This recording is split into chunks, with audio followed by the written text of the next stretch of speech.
Mr. Ismail Gafoor, thank you so much for coming. My pleasure indeed, yes. So PropNex is the largest listed real estate agency in Singapore.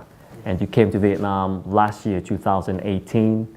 You plan to make an impact for the market here. So how do you plan to do that? I think to start with, one of the key things here is this. I realize Vietnam gives a little bit more challenging than Singapore. Why? To start with, the number of people, the population, the magnitude is very different from Singapore. Singapore, a lot of things are very much in control environment. But once we have the recipe done, we have a strong desire to make it happen in a country that has got huge potential. And we think, as far as Vietnam is concerned, the real estate market and the young generation's desire to own a property and to invest is huge. And that's where bringing the element of trust is important to the consumers. But before we can bring the trust, we need to train the salespeople so that they become professional. So part of this dual career path requires a salesperson, when they join PropNex, is to embrace this knowledge basis concept of leveling up from a salesperson to a manager and a leader. And that takes a fair amount of time in grooming these people. Therefore, one needs to have the right mindset and the attitude. Yeah, I believe so. And they will have to think of long term and not short term. And when we can fix these things right, it's easy to manage even 8,500 people. I mean, put it this way. I, as a CEO, cannot take full credit for my company. There's no way one man can look after 8,500 people's performance. But I've got in Singapore 200 leaders and about 400 managers to look after this group of people. And from the company's profit, the managers and leaders are taken care of. And now in Vietnam, we started 1 year ago. We have about 175 agents in Vietnam, and out of which about 8 leaders. And I'm happy to say, though it's a slow start, but we want to have the foundation right. We think in time to come, we want to bring in the same level of professionalism and training in Vietnam. It's not going to be easy. It takes time, but I think we have to start somewhere. That was exactly the case 20 years ago in Singapore. The practice was again the same thing as people don't follow rules because people want to do what they are comfortable and what is a norm. But what we need here is this. We need to have a few group of people who believe this is a career they can build over time. And once this happens, as long as we continuously emphasize on these things and incorporating technology, and technology does play a huge part. One of the greatest advantage we have of economies of scale, the fact that we are already, as a public listed company in Singapore, we have a fair amount of deep pockets. And because of that, we are able to do research and as well as spend money on platforms, apps, virtual office, technology, training, and so on. And whatever we spend, when we go to Vietnam and elsewhere, the benefit of the countries that we go, they can use our software using on a cloud base in terms of invoicing, monitoring, and all other processes. And that's the greatest benefit people in Vietnam or the company or the agents are able to immediately take advantage. Technology developments really impact the role of an agent as well. You have the apps which just connect people faster and more convenient. So how do you see that would change how agent could improve themselves? And in this 21st century, if somebody want to be an agent in the real estate market, what should they prepare themselves? I think you really asked a very important question as far as the real estate agents are concerned, because I think one of the big concerns for many of the older salespeople, do they even have a future?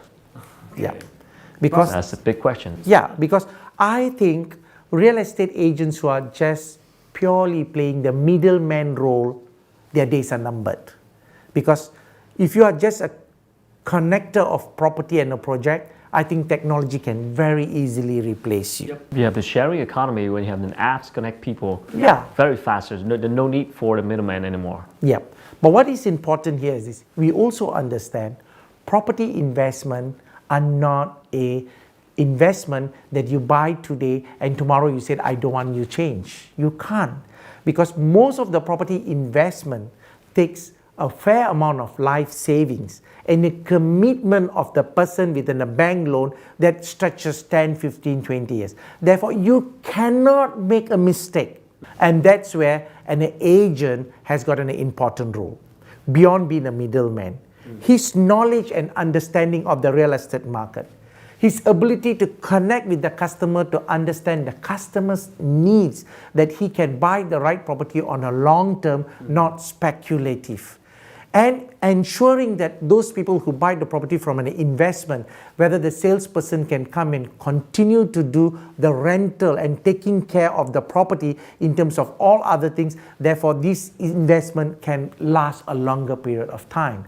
So an agent, first and foremost, have to have a good knowledge of the research data so that he can communicate and empower the consumer to make that right decision. So agents are no more middlemen. Okay. He is a consultant. Consultant. And I'm thinking a salesperson is no more a general practitioner doctor. He's like a heart surgeon. Because if you don't do it right, the buyer is going to get a heart attack because he has committed something huge and he may be bankrupt. So what seems to be your biggest challenge in terms of the regulations of the real estate market here in Vietnam? I think one of the key things that my people are ready to go out there and do the business. But at the moment I understand something on the legality of the land titles and things like that. The authorities are a little bit more cautious in approving the launches. And that has slowed down the market in terms of the supply. But the demand is strong.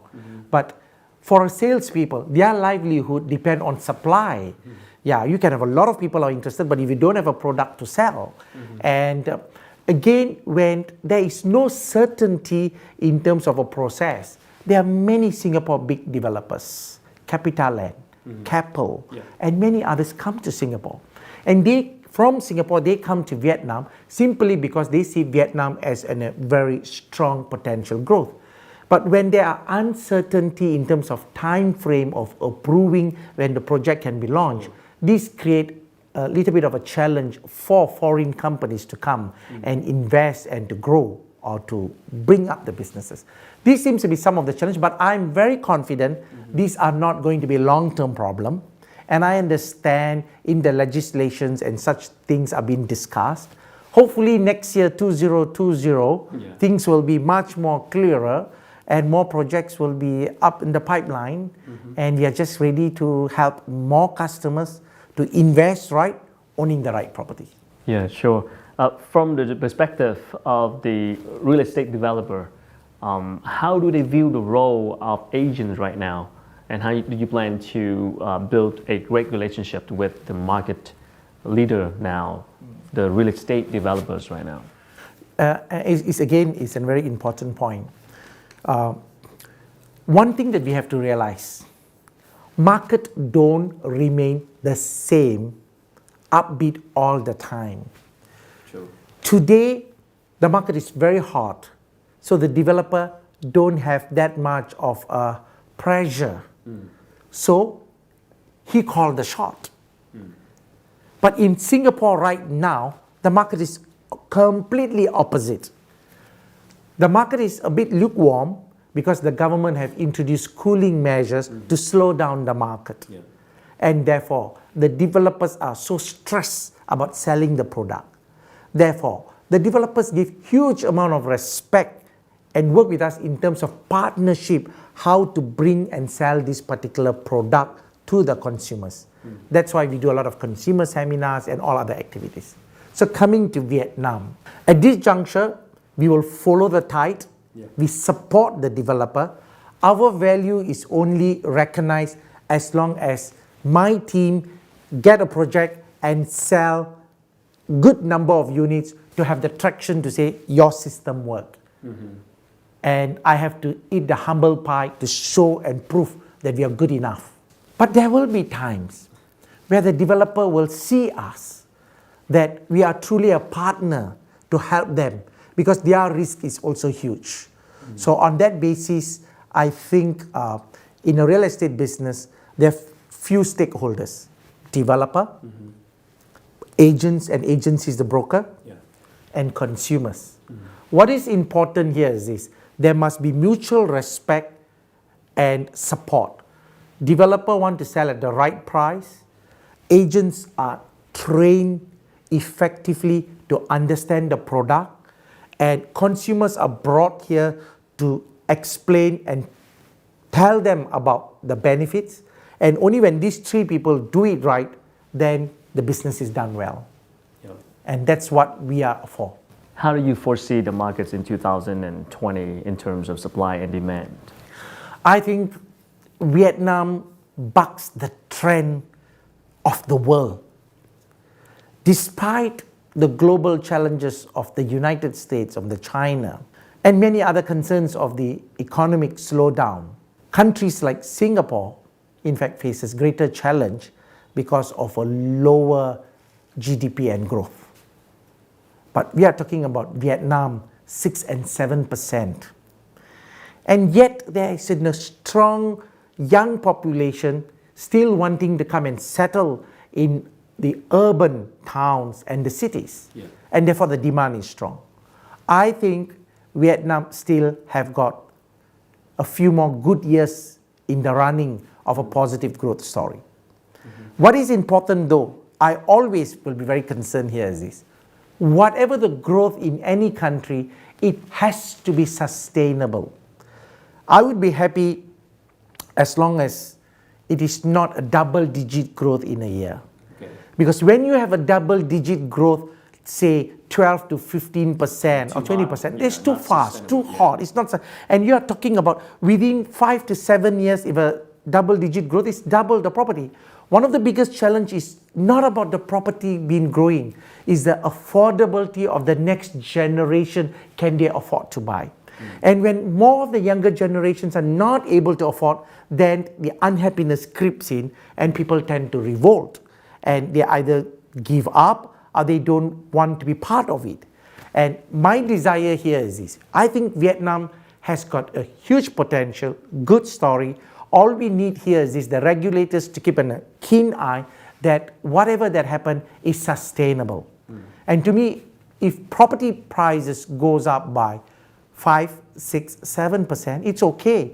When inflations are 3, 4% and property prices go up, and even if you take 5, 6, 7%, it takes 10 to 15 years for the property price to go double, and that's a sustainable model. Well, thank you so much for sharing, and good luck with your plan in Vietnam. Thank you so much. Indeed, Khan, really a pleasure. Have a good time in Vietnam. Thank you. Thank you.